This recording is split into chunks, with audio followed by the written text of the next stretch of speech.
yo creo que es una combinación de cosas. Falta de educación, el tema de la pobreza. Amiga mía, esas niñas las inducen, las seducen. No ustedes los medios tradicionales que se respetan, sino los medios de comunicación y de difusión de informaciones, que ahora se estima que mientras más vagabunda la mujer, mejor es. Usted me va a decir a mí que J-Lo es un ejemplo para la buena mujer. Yo lo digo eso. Una mujer que está con su marido y estando con otro. Y después no tiene menor tupé porque ella es famosa y tiene cuarto, en agarrar y soltar ese y meterse con el otro que había estado con él y con otro hombre a la vez. Y ese es un buen referente. Y ella es el referente para las mujeres adultas de ahora. Mire, no me hable de eso. No Esas niñas las seducen, las inducen a que persigan y se entreguen a los famosos con cuartos y ni siquiera tienen que ser buenos mozos. Basta con que sean famosos y tengan dinero, como si ser famoso, aunque sea para mal. Por ejemplo, César el abusador era un hombre famoso, ese hombre tiene muchísimas mujeres. Feísimo. Por ejemplo, David no es buen parecido y David ahí anda rututeando con una mujer, retando a ese hombre, retando a César. Ese David que era mi ejemplo de buen deportista, que era, ya no lo es. ¿Saben por qué? Porque él anda en mala junta. Y soy yo que lo estoy diciendo, el medio no se compromete, soy yo que lo estoy diciendo eso. Que se lo dije en diferentes ocasiones. Usted ya no es un referente para la juventud, para los jóvenes que querían ser como usted. Porque usted no puede decirme a mí que si todo el mundo sabía o se imaginaba que andaba César, usted andaba rututeando para encima y para abajo, usted no sabía en qué le estaba. Y que no lo rete, que si uno no tiene nada que perder. Si se destapa en Estados Unidos diciendo, como dijo Sánchez en San Juan de la Maguana, es más, es verdad, yo soy traidor de la patria, pero este es más traidor que dos, que nos traicionó doble vez. Y el testigo contra Francisco de Rosario Sánchez San Juan lo fusilaron antes de fusilarlo a él. Si César se destapa con los Estados Unidos diciéndole, sí, yo vendía droga y David me lavaba dinero, terminó la película. No los rete, que si uno no tiene nada que perder con esa mujer. Pero tú crees que lo está retando con unas acciones pero y por esa señora no fue. ¿Esta es la entrevista? ¿Estamos en el aire? Estamos en el aire. Óyeme, Amarili, pero por esa señora, según lo que he visto desde afuera, no me gusta hacer el juicio de valores sin conocimiento adecuado, profundo de causa, pero según lo que he visto, parece ser, o han surgido informaciones de que esa señora con quien él andaba rututeando, jugando dominó y rututeando en una motocicleta en las terrenas, que es su vida y no me concierne, pero usted es un ente público, usted es un referente para mucha gente que te sigue y jóvenes sobre todo. Dicen que esa era la misma mujer que estaba con César y la que había generado el conflicto, bueno, por lo que lo mandaron a balear. Y tú estás retando ese hombre. No tenemos prueba de eso. No, yo tampoco. Bueno. Ahora yo creo en medios respetables como este, como fuente. Y no son ustedes ustedes lo que hacen es difundir informaciones que les sirven. Y las informaciones que han difundido es de que esa señora es la misma que habría generado el conflicto con César. Y eso es lo que dicen. Por lo menos las fuentes de ustedes. No, ustedes difunden. Por eso la ley establece una diferencia entre expresión y difusión. Yo estoy expresando criterios, asumo la responsabilidad. Si se difunde por aquí, usted no tiene que ver con eso. Porque hay modalidades diferentes. Así pero es. Bueno, Vámonos con lo de nosotros. Yo pensé que era con lo de Rochi. Rochi, cásese con ella. Y ya. La ley establece que si usted tiene una relación con una menor o un menor de 16 a 18 años y usted contrae matrimonio con él, no hay tipo penal. Eso se resuelve de ese modo y la consulta es gratis. No tiene que. Y hay una ley que prohíbe casarse con menor, pero el artículo 22 de la Constitución dice que usted pasa a ser ciudadano cuando cumple 18 años o contrae matrimonio antes de 18. ¿Qué está diciendo el artículo 22 de la Constitución?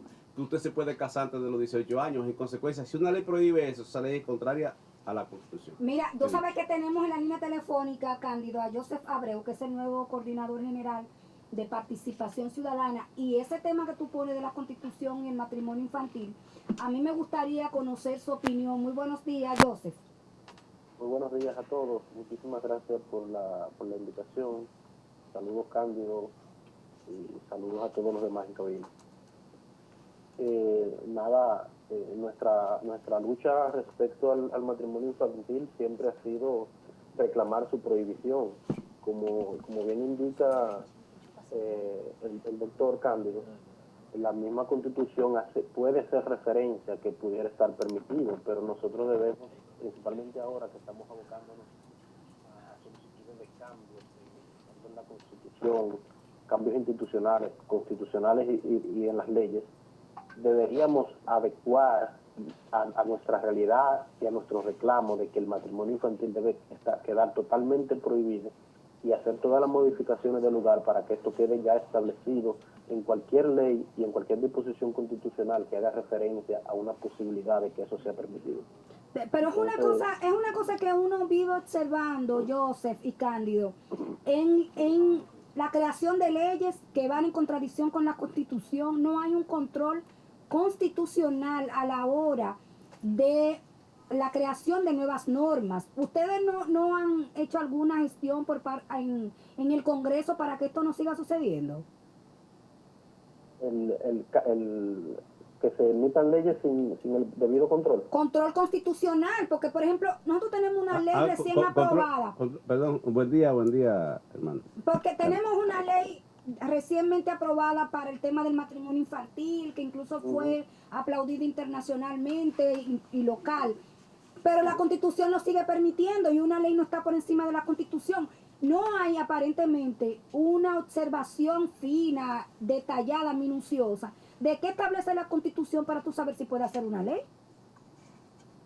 Sí, a veces las leyes se constituyen en base al presupuesto que el legislador en el momento de la formulación y las consultas que hace con sus profesionales lo van adecuando y evidentemente pueden escaparse cualquier observación, alguna disposición que además no necesariamente esté muy clara, sino que es una interpretación que se hace o una inferencia en función, como dice el doctor Cándido, de que tú está hablando de adquisición de la nacionalidad, entonces de ahí se infiere que tú pudieras contraer matrimonio, o sea que no es una indicación directa de que se permite, sino que se infiere en función de otra cosa. Entonces son temas que evidentemente se le pueden escapar en la formulación de leyes, pero lo que debemos concentrarnos es en buscar los correctivos cuando se identifican, porque la Constitución es dinámica y se puede ir adecuando, y cuando se formuló la misma Constitución o la misma ley se pudo haber incumplido cualquier tipo de observancia y se identifica, pues se toman los correctivos y se regulariza. Y por eso es que ahora estamos en un momento idóneo, que se están planteando modificaciones constitucionales, principalmente para el tema de la elección del Ministerio Público, pero igual y temas del régimen electoral, pero igual se pueden incluir otro tipo de modificaciones que se pueden recoger que puedan beneficiar o adecuar el marco jurídico para prohibir este tipo de delitos. Buenos días, hermano, y mis felicitaciones por la asunción de la Coordinación de Participación Ciudadana. Yo sé que soy parte de ahí y sé que ahora Participación Ciudadana va a proyectar que es algo más que elecciones. Lo que sucede con esto son dos cosas. Por una parte, que los legisladores, la mayoría de los legisladores que están ahí, estaban en el 2010. Consecuentemente aprobaron esa constitución. Lo que sucede es que aprueban leyes por aclamación popular. Y precisar, no obstante, advertírseles que esas leyes violarían la Constitución de la República. Ejemplo, la ley de partido político, la ley de régimen electoral, van 9 sentencias anulándole pedazos a las leyes, que ellos sabían que afectaba algunos derechos constitucionales, pero había que salir de eso. Lo mismo quieren hacer con el proyecto de Código Penal y ahora con la ley de extinción de dominio, que hasta ayer creo que leyeron 60 artículos. 60 artículos. Es una dicha que hayan designado una comisión bicameral para eso y que se tomen su tiempo para evaluarla, pero con la Constitución adelante, como es el Código Procesal Penal, que te establece un resumen ejecutivo de 28 principios constitucionales adelante. Porque la comunidad jurídica dominicana no estábamos acostumbrados a creernos que la Constitución tenía mecanismos de aplicación. Ahora, de sanción. Y Balaguer, cuando dijo que era un pedazo de papel, tenía razón en el sentido de que no había sitio, lugar, garantías o escenario a donde ir a contestarle a una norma, a una decisión inconstitucional. Consecuentemente se constituye letra muerta. Ya no. y hay una justicia constitucional, no solo jurisdicción constitucional, que incluye desde el juez de paz hasta el Tribunal Constitucional. Ahora, a donde tú vas es a lo siguiente, es que en la ley 137 de 2011 sobre procedimientos y organización del Tribunal Constitucional, no se establece lo que existe en algunos países, que es la evaluación previa, para decirlo de manera que se entienda. Solo existe para los tratados, es decir, el Tribunal Constitucional se le pide una consulta sobre una evaluación cuando se firma un tratado internacional antes de que el Congreso lo apruebe. Entonces el Tribunal Constitucional lo evalúa y dice, bueno, no le vemos nada contrario a la Constitución, y entonces lo aprueba el Congreso, que es ese mecanismo que debieran establecerse, por lo menos para leyes orgánicas, porque el TC no puede estar permanentemente supervisándole al Congreso proyectos de leyes, pero por lo menos aquellos que afecten derechos fundamentales, garantías y temas de organización pública del Estado. Por lo menos debiéramos instaurar eso, pero para ello es necesario modificar la Constitución, o por lo menos la ley 137, que yo digo que la Constitución no necesariamente hay que modificarla para eso. Ahora, en el caso de los menores, que yo prefiero decirle... Disculpe, Cándido, que igual se puede establecer... Perdón, Sí. Sí, igual se puede establecer un procedimiento, ¿me escuchan? Sí, sí. Sí. ¿No? Igual se puede establecer un procedimiento donde para la aprobación o en el proceso de revisión de estas leyes se tenga obligatoriamente que ese listado de principios constitucionales deban ser observados e indicar en una motivación específica y por escrito si cualquier tipo de observancia de que cumple o no cumple puntualmente, o sea, que se obligue a que se revisen esos en un procedimiento antes de aprobación. Exactamente. Se puede incluir Sí. en los procedimientos de aprobación. Sí, de eso También se trata.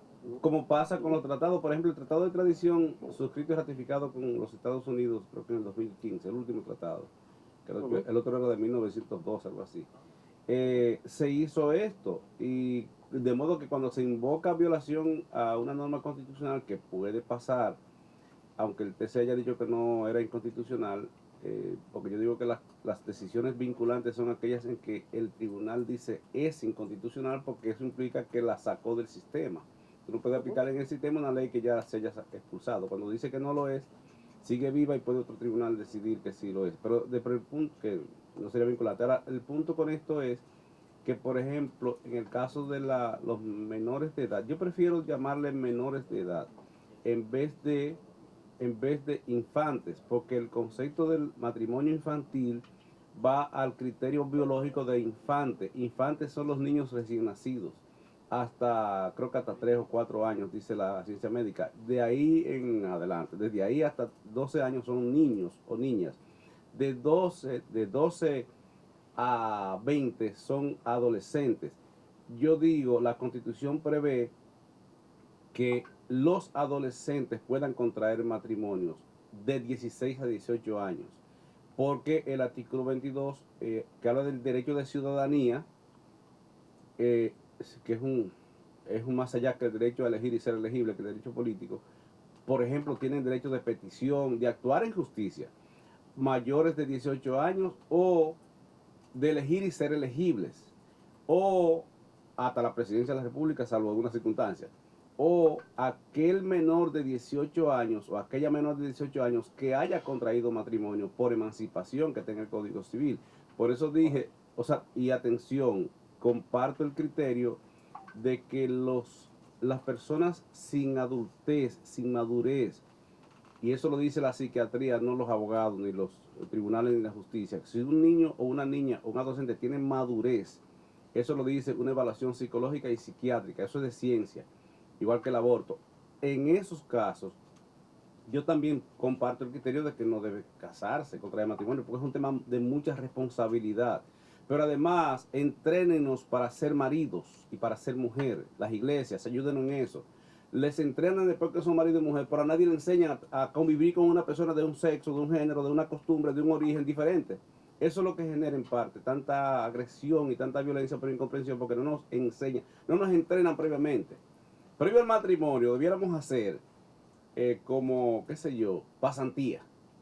como hacen los que quieren ser jueces, que te educan por no hay que durar 2 años para eso, te forman, vas a un concurso de oposición en la Escuela de la Judicatura, luego te entrenan por 2 años para aprender a ser juez, después de haber aprendido derecho, para aprender a ser juez, y tiene que hacer una pasantía, pasantía que van a los tribunales a practicar cómo ser juez durante el proceso de estudio. Yo pienso que para casarse, y uno habla por experiencia propia, debieran darnos 3 meses de pasantía.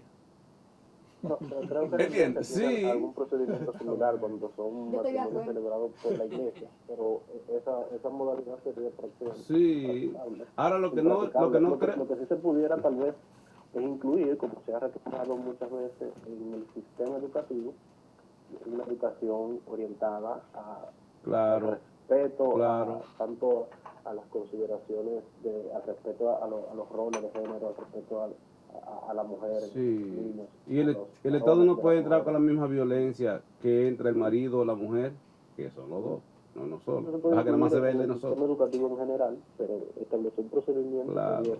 impracticable. Y eso debe incluirse, qué sé yo, en el pensum académico y el cuidado de una plantita. A los niños que le enseñan en la escuela, ven, tú vas a sembrar esta plantita, esta es tu hija.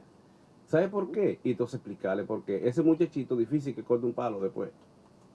Muy difícil. O sea, entrénele en cuidado del ambiente, entrénele en cuidado de su mujer, y a la mujer entrene, a la niña, entrénela con proyectos de matrimonio para cuando sea adulta, primero para que se case cuando tenga madurez y viceversa.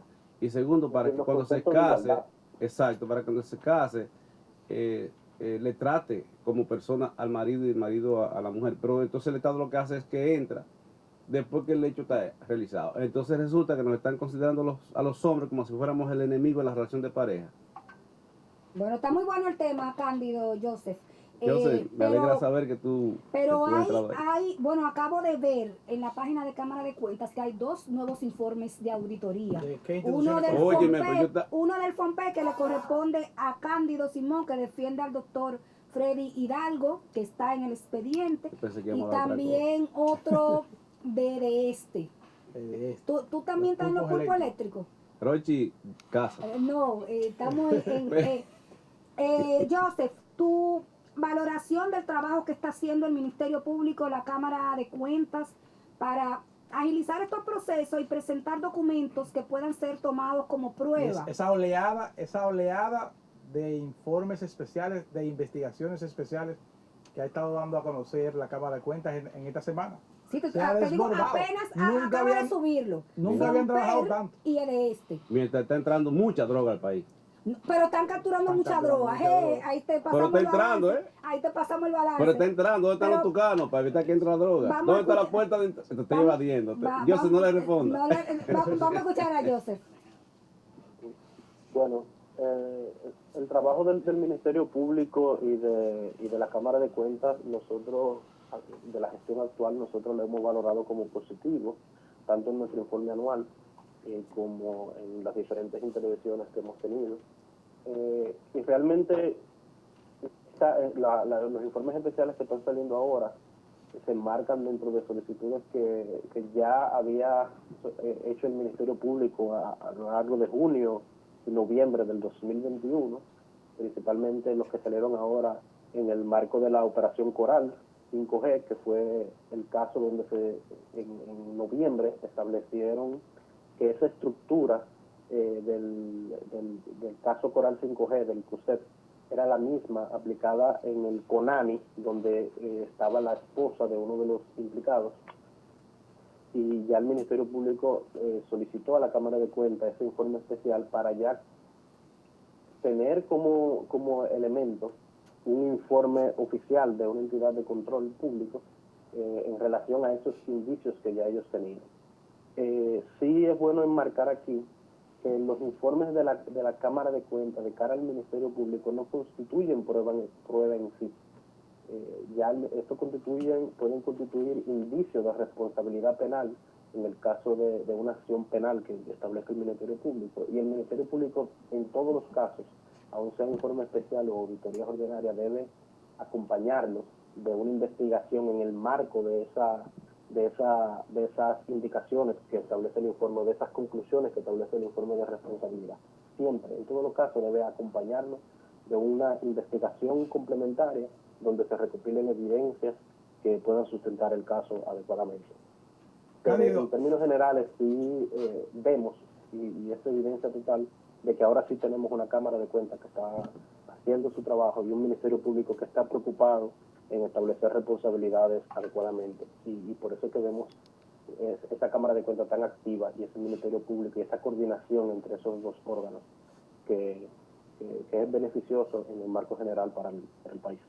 sí, Cándido, este caso del CESTUR, que está planteando el informe de la Cámara de Cuentas, que hubo irregularidades por más de 2.000 millones de pesos. ¿Cómo esto impacta en el caso que ya se venía conociendo en la justicia, llamado por el Ministerio Público como Coral 5G?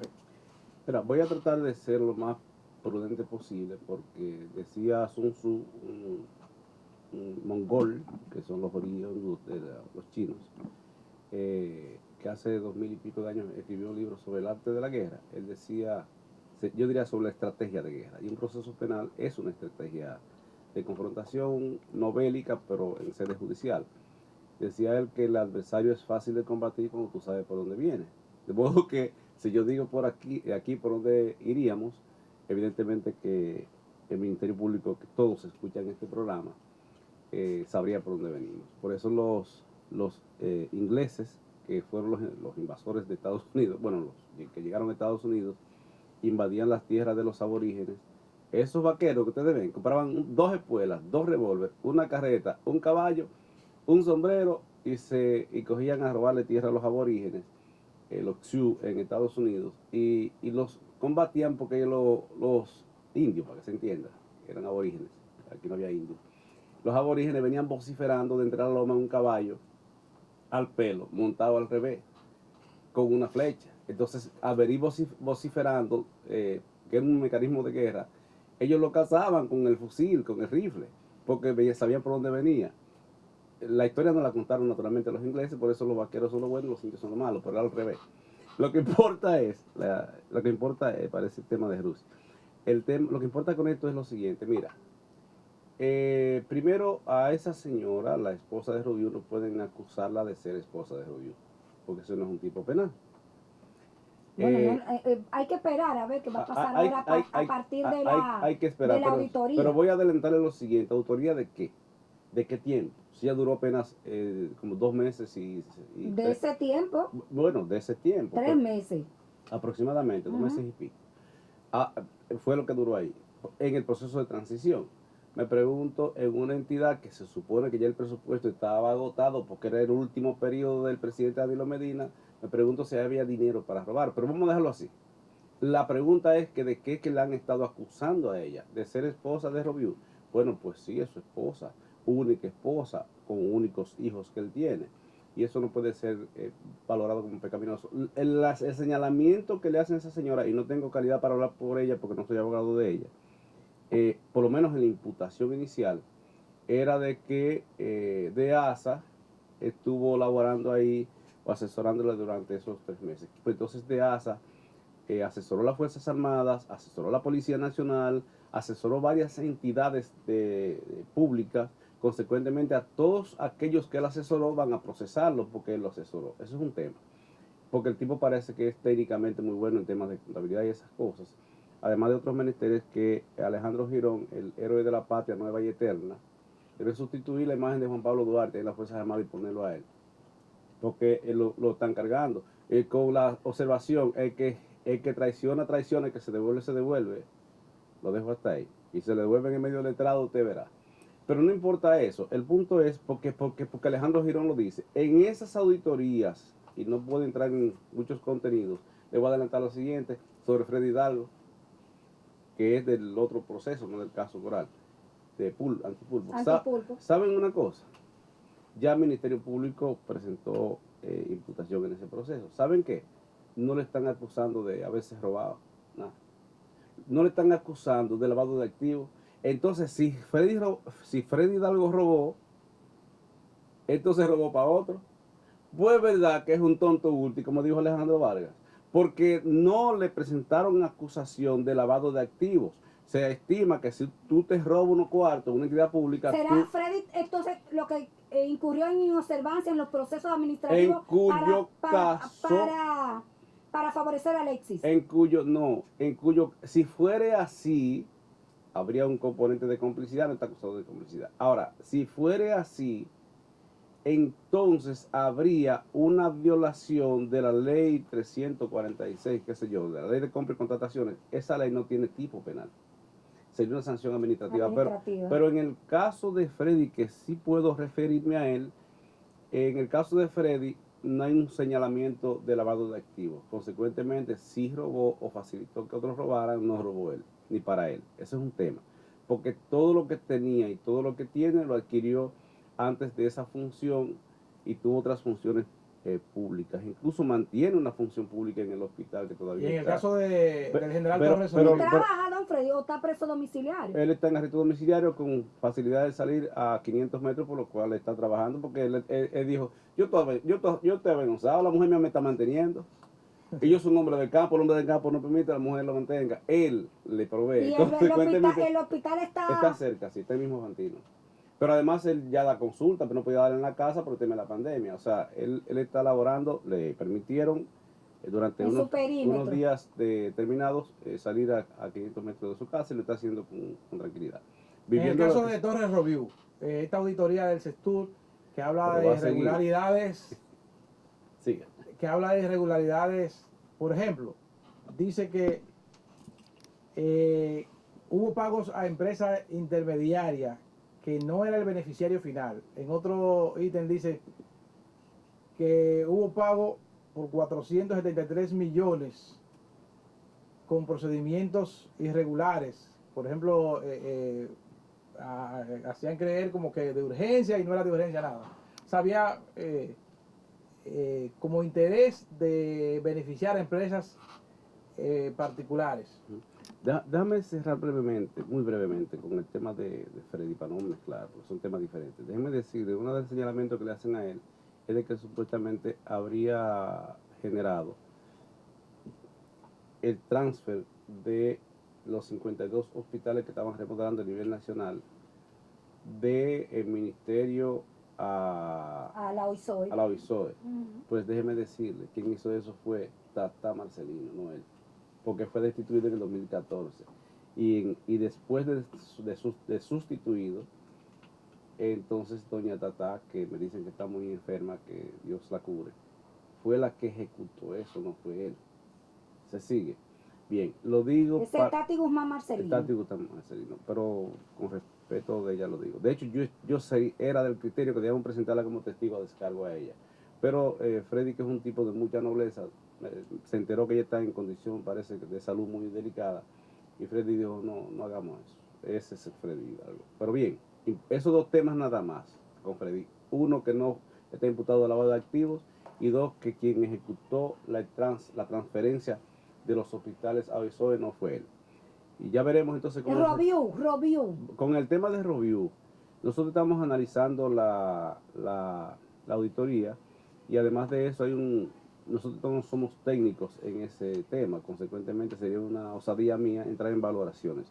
Ahora déjeme decirle, no se guíen por las apariencias. Y déjeme darle un consejo hoy, sano,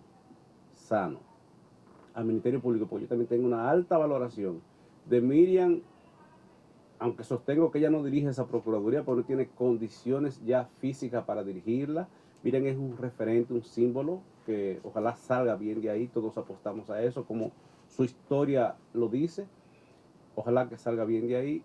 Número 2, quien coordina, la líder de esa procuraduría es Jenny Berenice. Número 3, el puntero es Wilson. Y tienen 40 jóvenes que lo trajeron de diferentes fiscalías del interior, pero eso ha generado la debacle de las fiscalías del interior del país. Es decir, está fuerte el Ministerio Público aquí y tengo una alta valoración de los tres, pero eso ha sido a costa de concentrarse en las imputaciones de corrupción durante el gobierno de Danilo Medina, porque ya los de no están perdonados, y a costa del debilitamiento de los fiscales de la Fiscalía del Interior. Ahí acaba un abogado de hacer un pronunciamiento público sobre la Fiscalía de de Elías Piña, Constanza, San Pedro. En San Pedro hay un desastre, pero lo que importa, en Santiago suspendieron al fiscal, un desastre a nivel nacional, pero lo que le puedo decir de esto es que estamos en ese proceso de evaluación. Retengamos de ese proceso solo lo siguiente. Así como, con respeto lo digo, Miriam, honestamente, vamos a hacer derecho, como somos ciudadanos, no puede dirigir esa procuraduría, porque ni siquiera tiene el liderazgo que tiene Jenny, que está vigente en el área del Ministerio Público, porque todos los fiscales la conocen a ella, no conocieron a Miriam, esos jóvenes que los lidera muy bien y tengo una alta valoración de moral de los tres, sobre todo de Jenny, ella lo sabe. Ahora bien, va bien el proceso, ya veremos. ¿De qué acusan a Robiú? ¿De qué acusan a Robiú? Mira una cosa, ¿tú sabes qué dijo Alejandro Girón? La fuente principal de ellos. Dijo, Robiú, nosotros, de ASA y yo, lo dijo él, de ASA y yo, nos llevamos todo el sistema electrónico del personal, de la computadora y del manejo de las finanzas. Nos robamos todo el sistema computacional de allá y nos lo llevamos para una casa que teníamos en Brisas del Oeste. Y ahí compramos un servidor que nos costó 16 millones de pesos con 60 terabytes que ninguna entidad pública en este país la tiene. Y desde ahí manejábamos a Cestur. Robiú, espéreme a mí, un momentito. Ajá. Claro. Te voy a decir. Él era responsable de Cestur y ellos eran sus empleados. Me está saludando. Y Allá, ellos eran gracias. sus empleados. Mira, y tú vas, tú dirígete medio, mamita. Claro, y si yo permito que un empleado mío se lleve si tú lo permites. ¿y tú crees que yo no me voy a dar cuenta? Ajá. Tú te vas a dar cuenta de lo que es un camarógrafo allá en Palacio de Justicia a esta hora. Todo eso fue por complicidad. Oh, papá, mira, no me digas nada. Entonces, claro, ese es tu papel, tú eres el defensor. Negativo. Por eso fue que el Tribunal Constitucional dijo, el director de medios no tiene responsabilidad por lo que haga el periodista por allá.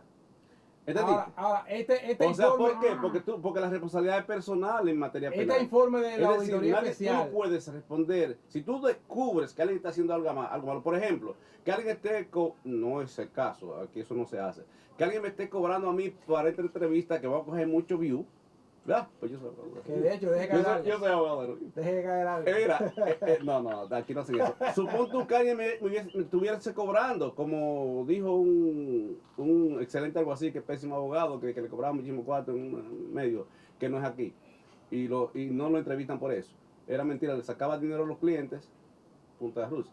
Le sacaba dinero a los clientes para decir, no lo tiene que decir. Lo digo. Sí, le sacaba dinero a los clientes diciendo, no, para que fulano me entreviste. Oye, de que Alicia, mentira, le sacaba dinero para eso. Ahora bien, si un periodista le cobraba para Mario eso. Peralta te someta, que tú no salgas más de la cárcel. ¿Quién es Mario Peralta? Tú vas a tener problemas. ¿Quién es Mario Peralta? ¿Cómo? No, que no hay cárcel con los abogados. Porque este en informe, el caso de el Ministerio Público puede incorporarlo. Lo que importa es retener es no consideren claro que, lo puede que poner el como director prueba. es responsable por lo que haya hecho un empleado sin él enterarse. Ahora, ¿de qué se enteró? Tienen que probárselo. Totalmente. Eso es lo que importa. Porque no pueden señalarte a ti como directora de este medio. Yo creo que las acusaciones ahí son muy materiales y muy claras. Y el enriquecimiento y la contratación de préstamos donde su nivel de ingresos reportado no lo podía sustentar ni siquiera las cuotas y que además pagaban antes de tiempo. Yo sé. Indicaciones puntuales. Yo sé, tan solo en una, Robiú es piloto profesional. Robiú es de los Torres Robiú de La Vega. ¿Sabe quién es su tía? La esposa de Pedro Rivera. ¿Sabe cuánto le dio? ¿Sabe cuánto terreno le incautaron al gobierno de Hipólito para hacer la presa de Juncalito, una presa de esa que no ha terminado nunca? A su papá, 2.000 tareas de tierra. ¿Tú sabes qué? Son multimillonarios de origen y como piloto ganaba más en empresas privadas que como director de Cestur. Pero ¿y para qué es que cogió el cargo de Cestur? Evidentemente no declaraba esos ingresos. Sí. Mira, escúchame. Un delito de posible defraudación fiscal que también es un delito precedente de la si tú no declaras unos ingresos e impútamelo de evasión fiscal si es el caso. Sería defraudación, o evasión, no defraudación, que son cosas diferentes. Si fuera el caso, ahora, de que tenía ingresos como piloto especial de 5 tipos de helicópteros y hasta de avión, más que como general, eso es verdad, es una fuente de ingresos. Que tenía más ingresos como rico de origen. Eso es verdad, eso hay que verlo. Es decir, el hecho de que tú seas rico, el delito de poseer mucho dinero no existe. Y no pudo haber aprovechado Esto te lo esa reduce y desvía el fortuna. debate a donde no corresponde. Estamos hablando de que si tiene ingresos porque tiene patrimonio que genera riqueza, Claro. o que tiene otras Y actividades. te voy a dar tiene una que sorpresa, declararlo. José. Y la defraudación fiscal se establece te voy a- un punto donde se configura, o sea, la evasión, cuando se transforma en delito y evasión. Pero se sería establece un evasión, no punto corrupción. monetario donde se configura tanto para nivel penal ordinario como para nivel de lavado de activos. Sí. Y en ambos casos, cuando se imputa como delito precedente de lavado de activos, tiene pena de hasta 10 Mira, a tú 20 sabes, años de prisión. José, oye, llevémonos esto. De 2 a 10 años de prisión. Esta información breve, oye. Tú sabes que dice Alejandro Girón que él compró un apartamento en La Terrena. ¿Sabes qué? Que hay constancia de que era un contrato de alquiler entre 3 a $1,000 cada uno, y constancia de que ellos lo rentaban por empresas, por plataformas. ¿Y sabes quién es el notario?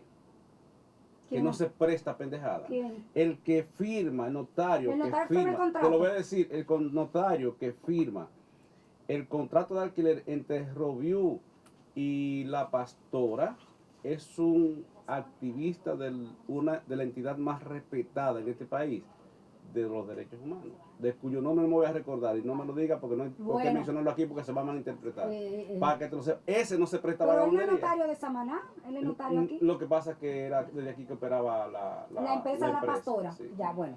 Ahí están las cosas. Te lo estoy Cándido diciendo, Simón, pero no, Manuel eso María va a Mercedes. verse. No, No, no es Manuel no. María Mercedes. Hay más activistas de derechos humanos que son abogados también. Ah, ok, bueno. Muchísimas Tú no ves, gracias. tú no ves, Cándido. tú no ves. Y gracias a Joseph Joseph Mira, Abreu. saludos te envía el director de la DIGES. Muchísimas gracias a Joseph Abreu, coordinador de Participación Gracias, Joseph. Ciudadana. Que tengas un buen fin de semana.